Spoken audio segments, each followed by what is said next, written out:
وقت يخف الشغل عند المعلم السوري وتتاخر الصبح. العمى صارت الساعه 9 وتاخرنا على الشغل، حتى الشغل ضعيف. العمى وينه هادي يا زلمه؟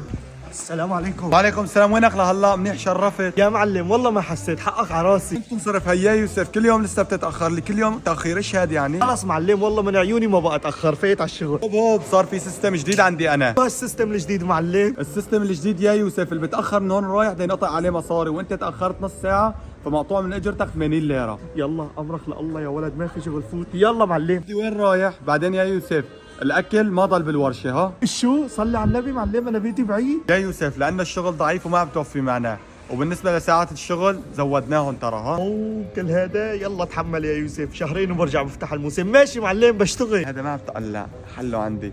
خيو يوسف بدك اكتب معك عقد من هون لسنتين، لا بزود لك وما بتحسن تبطل من عندي اذا فتح الموسم ها. لك يا معلم انا جاي اشتغل عندك، الا جاي انت تسجني بالسجن؟ لك تضرب انت.